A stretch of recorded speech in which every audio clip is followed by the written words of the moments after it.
What if everything you think about financial safety is already obsolete, and the next crisis is closer than anyone dares to admit? For a century, markets have been ambushed by forces no investor saw coming. 1929's 89% stock market implosion, the 1982 stagflation decade that dissolved savings, 2008's $10 trillion financial system fracture, the COVID crash that erased 35% in 3 weeks, and the 2022 rate shock that butchered growth stocks by 70%. Different eras, different triggers, different victims, yet the wreckage always smells the same: panic, forced liquidation, and portfolios bleeding out on the floor, while investors swear this time was unpredictable. But dig deeper, really dig.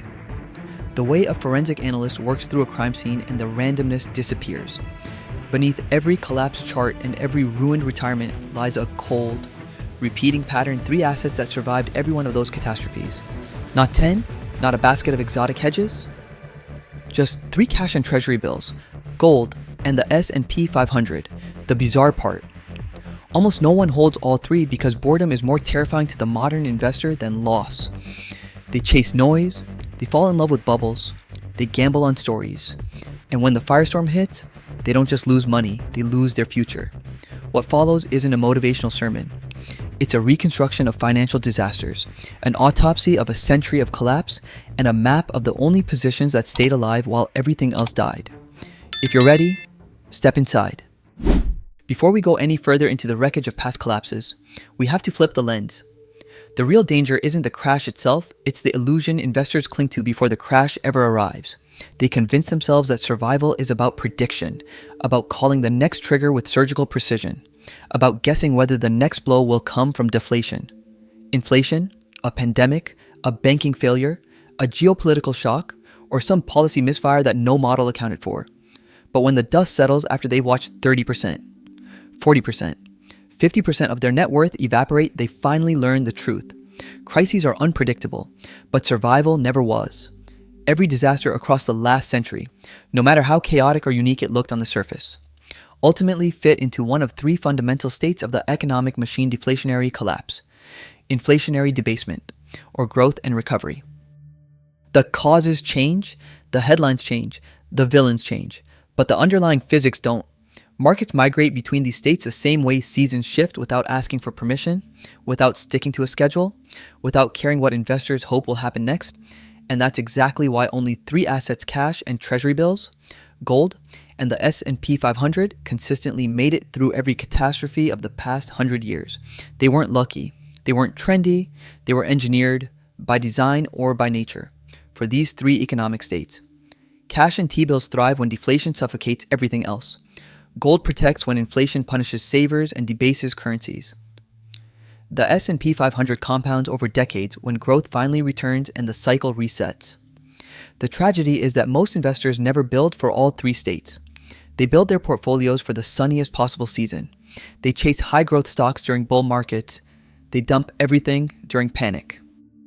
They cling to long bonds just as inflation erupts. They hold cash precisely when cash is being destroyed by debasement. In other words, they prepare for the wrong season, then act shocked when winter arrives. Ray Dalio didn't call his construction the all-weather portfolio because it wins every time. He called it that because it survives every time, even when nothing else does. And survival is the gatekeeper to generational wealth. If you can make it to the bottom alive, you emerge with the one thing panic sellers never have the ability to buy. This is the moment when the pattern stops hiding and begins to burn through the smoke. Now it's time to walk into the century of catastrophe and watch the 3 survivors do what they've always done: endure. We move into the timeline not to retell history, but to interrogate it. Each crisis is a crime scene, each decade a body on the floor, and our job is to isolate the assets that walked out alive. When you look closely, the patterns stop feeling academic and start feeling surgical. The Great Depression, from 1929 to 1939, wasn't a downturn, it was a gravitational collapse. Stocks didn't decline, they imploded, falling 89%, while real estate surrendered half its value.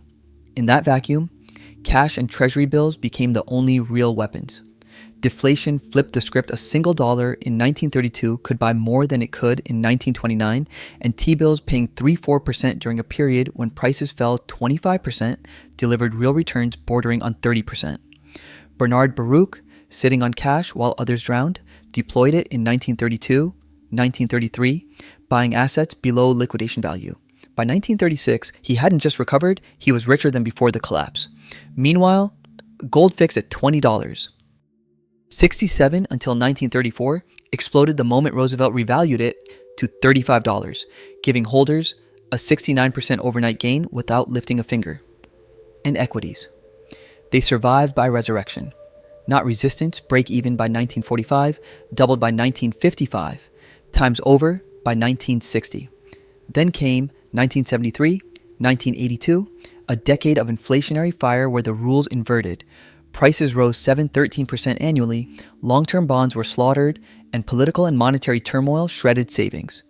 Yet T-bills, adapting upward to a 15% yield by 1981, held the line while everything long-dated burned. Gold became mythic, rising from $35 to $850, a 24-plex surge, turning a modest 10% allocation into half a portfolio. The S&P 500 flatlined for 14 years, but with dividends reinvested, survival was enough because the 1982-2000 boom delivered 17% annual returns, the greatest bull market ever recorded. The 2007-2009 crisis wasn't inflation or deflation, it was structural failure. Liquidity died, trust disappeared. Buffett's $40 billion cash pile turned into high-yield lifelines for Goldman, GE, and Bank of America. Gold briefly dipped to $700 before the Fed's $1.5 trillion response sent it roaring back. And the S&P, after a brutal 57% collapse, recovered by 2013 and ran 400% from 2009 to 2020. COVID in 2020 compressed a financial nightmare into 23 trading days. Cash let Ackman turn $27 million in swaps into $2.6 billion. Then buy giants down 40-50%. Gold dropped, then surged 42% as stimulus hit. The S&P crashed and snapped back with unnatural speed. And in 2022, rising rates triggered a new kind of pain. T-bill yields flew from 0 to 5%, outperforming the S&P by 23%. Gold slipped only 3%, avoiding the bond massacre, then broke $2, $300 by 2024. The S&P fell 18%, then rebounded 25% in 2023. 5 crises, 5 autopsies, 3 survivors. Now we pull back the curtain and examine why these assets refuse to die. By the time you reach this point in the investigation, the pattern is no longer a theory, it's a fingerprint. But a fingerprint isn't enough. You need motivation, you need a mechanism, you need to understand why the same 3 assets, cash and treasury bills, gold, and the S&P 500 keep walking out of disasters that wipe out everything else. It isn't luck. It isn't timing. It's structural. Each position is engineered intentionally or by nature to dominate one of the 3 fundamental economic states that every crisis eventually collapses into. Position 1, cash and treasury bills. Cash isn't supposed to grow. It's supposed to keep you breathing when the rest of the system flatlines. In a deflationary collapse like the early 1930s, prices fall. Credit evaporates, and your dollar gets stronger precisely because everyone else is losing theirs. Treasury bills take that survival instinct one step further. They give you yield when the world is underwater. In inflation, their rates rise. In deflation, they hold value, and in crises, they become the single most demanded asset on earth. It's no mystery why Buffett keeps 30% of Berkshire in cash and T-bills. You can't buy the bottom if you're killed in the fall. Position 2, gold. If cash is the defender in deflation, gold is the shield in inflation. It isn't a speculation. It's insurance against the decisions governments make when their backs are against the wall. They can print dollars. They can debase currencies. They can punish savers through inflation. But they can't print gold. That's why it rose 24x in the 1970s, surged again after the Fed unleashed QE in 2008, and climbed toward $2.700 in 2024 as central banks bought over 1,000 tons per year, the fastest accumulation in 70 years. Investors like Dalio, Tudor Jones, and Druckenmiller hold gold not because they're paranoid, but because they understand the oldest law in macroeconomics: every empire eventually prints. Every currency eventually weakens and gold simply waits. Position 3. The S&P 500. Then there's the growth engine. The S&P 500 is more than a ticker. It's a claim on the earnings of the most innovative corporate ecosystem in history.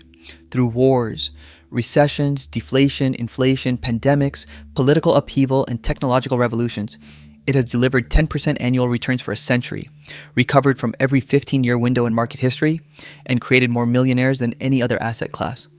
The point isn't that it never falls, it's that it always rises again. As long as humans keep producing, innovating, and demanding more from tomorrow than they did from yesterday, the S&P will continue to climb. 3 assets, 3 economic states, 1 survival architecture.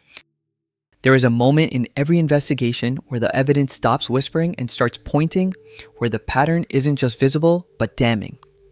This is that moment. Because the real tragedy in every financial collapse isn't the collapse itself. It's the way investors build their portfolios as if the world will never turn against them. They construct everything for prosperity, not survival, loading up on equities during bull markets, trusting momentum as if it were a guarantee, convincing themselves that the next crisis will conveniently resemble the last one. They assume low inflation will stay low, simply because it used to be. They assume liquidity will always be there, because it happens to exist today. And then they wonder why everything falls apart the moment the environment shifts. The truth is harsh, but consistent crises do not destroy wealth. Overconfidence does. The Great Depression, the stagflation of the 1970s, the 2008 financial system failure, the 2020 pandemic collapse, and the 2022 rate shock all expose the same fatal flaw. Investors didn't lose fortunes because markets fell. They lost fortunes because they panicked without a plan, because they were positioned for sunshine in the middle of an approaching storm, because they treated risk like an afterthought instead of the central force it has always been. That is why the 3-position portfolio stands apart. It isn't reactive, it is pre-built for survival. Cash and treasury bills keep you alive when liquidity dies and prices fall apart. They give you the ability to strike when everyone else is frozen. Gold protects you when governments print, when currencies weaken, when inflation eats through purchasing power like acid. And equities, the S&P 500, carry you into the recovery, compounding into the next era, while those who capitulated at the bottom watch from the sidelines. These positions aren't a forecast. They aren't a bet on what comes next. They are a structure designed to withstand everything: deflation, inflation, panic, policy mistakes, greed, fear, and the violent transitions between them. They prepare you for the crash you can't predict, for the crisis you can't name, for the moment the world shifts without warning. And now that the knot is visible, tight, unforgiving, it's time to move into the second half of the investigation, where the modern parallels and the current stage of the cycle come into full view. If the first half of this investigation felt like digging through ruins, the second half feels like watching history reload itself in real time. Because the forces that carved the last century into violent financial epochs aren't disappearing, they're circling back under a new sky. The signals aren't subtle.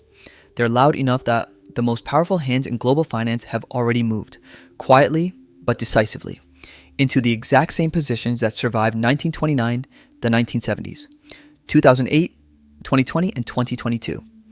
Look at Warren Buffett. In 2025, he isn't behaving like a man who believes the world is stable. He's sitting on $325 billion in cash and treasury bills 30% of Berkshire Hathaway, the largest cash position in the company's entire history.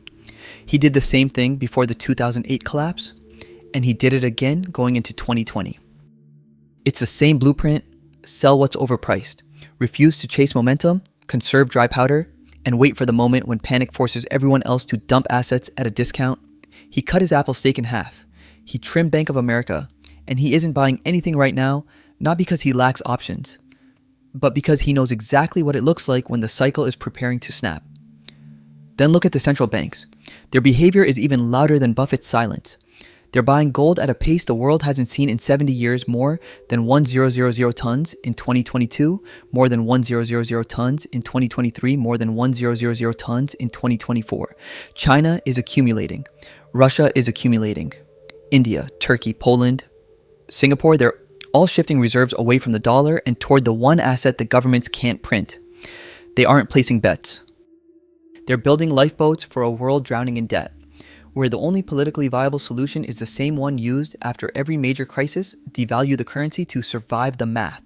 And behind all this, long-term investors remain latched onto the S&P 500, not because they believe it's cheap, not because they think volatility is gone, but because the market has kept one promise for a century straight over any 15-year stretch.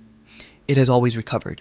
They know time is the engine of equity survival, just as surely as gold is the insurance for inflation and cash is the shield against deflation. The world feels chaotic. Headlines feel unstable. But when you strip away the noise and follow what the smartest players are actually doing, not what they're saying, the pattern becomes almost eerie. The same defensive posture, the same accumulation behavior, the same quiet rebalancing towards survival over speculation. It is unmistakably the same formation that appeared before every major crisis in this study. To understand where we stand right now, we don't need clairvoyance, we need the discipline to compare today's signals with the century of patterns already carved into the historical record. Because every major crisis we've examined followed the same mechanical rhythm. The economy starts in one state, transitions into another, then snaps violently into a third.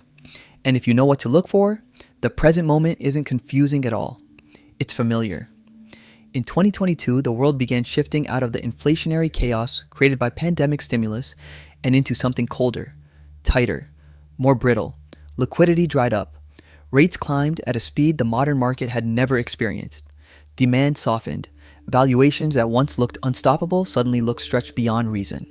And as those pressures mounted, something extraordinary happened. T-bills surged from 0 to 5%, delivering the first meaningful return on cash in 15 years. For the first time since the financial crisis, cash didn't just sit there. It outperformed risk assets by a wide margin. That alone was a signal that the economic state was moving. At the same time, gold refused to crack. It dipped slightly, then resumed its climb, behaving exactly as it has during every transition period where inflation is cooling but debt is still suffocating the system. Equities corrected in 2022, then bounced in 2023, but the rebound didn't eliminate the underlying stress. Markets don't heal instantly, they absorb pressure in stages. Now look at the positioning of the people who understand cycles best. Buffett didn't pile into risk, he hoarded cash. Central banks didn't retreat from hedges, they bought over 1,000 tons of gold per year. And long-term equity holders didn't abandon the S&P, they stayed put, honoring the historical truth that the index has recovered from every 15-year window in existence. These aren't random choices. They are the signals of a system edging away from runaway inflation and toward the frontier of deflationary risk, where liquidity becomes the lifeline and optionality becomes the strongest currency. We're not in freefall, but we're not in clear skies either. We're standing on the hinge of the cycle, the tense, transitional stage where the economy decides which direction it will break next. And hinge moments require a portfolio built for all possible outcomes. Because when the world is between states, only 3 positions hold up cash for deflation, gold for inflation, and equities for the recovery that always follows. When you pull back from the details and look at the century as a whole, the conclusion doesn't feel like an opinion, it feels like a verdict. After walking through the wreckage of every major collapse, from 1929 to 2022, one truth stands alone. Undeniable and sharp enough to cut through any narrative, investors tell themselves 5 crises, 5 entirely different origins. Yet, the same 3 survivors every single time. In the Great Depression, when the economy imploded and stocks lost 89% of their value, it was cash and gold that held the line. While equities, though devastated, rose from the ashes over the following decades. In the 1970s, when inflation ran wild at 7-13%, when long-term bonds were slaughtered in real terms, gold exploded 24%, T-bills adjusted upward, and the S&P quietly positioned itself for the greatest bull run in modern history, starting in 1982. In 2008, during a financial system meltdown that erased $10 trillion, cash wasn't just a cushion, it became a weapon. Gold captured the inflationary jolt from the Fed's $1.5 trillion intervention, and from 2009 to 2020, the S&P delivered a relentless decade-long surge. In 2020, the fastest crash ever recorded, 35% down in 23 trading days, rewarded only those holding liquidity. Cash deployed instantly. Gold anticipated the tidal wave of stimulus and ripped higher. Equities fell violently, then snapped back with unnatural speed. And in 2022, when interest rates detonated, the excesses of the previous cycle. T-bills, after 15 years of silence, returned 5%, outpacing nearly every asset class. Gold preserved value while bonds collapsed, and the S&P, after an 18% drawdown, rebounded strongly in 2023. This isn't a coincidence. It's a map. And the pattern doesn't whisper, it roars. Cash and treasury bills are the shield against deflation. Liquidity shocks and systemic stress, gold is the shield against inflation, currency manipulation, and political desperation. The S&P 500 is the long-term engine that compounds once the smoke clears and the next era of growth begins. Not 10 strategies, not a labyrinth of hedges, just 3 pillars that stayed standing while everything else cracked, buckled, or disintegrated. If you grasp this pattern, truly grasp it, you already understand more than most investors will ever realize. Because wealth isn't built by predicting crises, it's built by surviving them.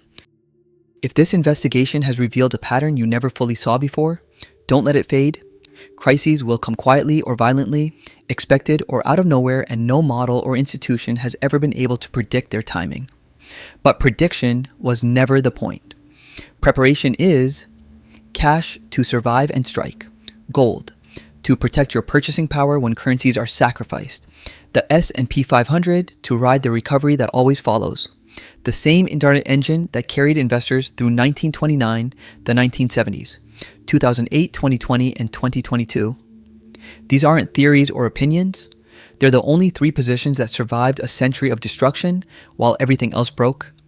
And when the next shock hits, and it will, you'll either be scrambling with the crowd or standing where survivors always stand inside the structure, built to withstand every state of the economic machine. If you want more deep, forensic breakdowns like this, more history, more pattern recognition, more cinematic investigations into how the financial system really moves, stay close. The next chapter of the cycle is already forming in the dark, long before the world realizes what's coming.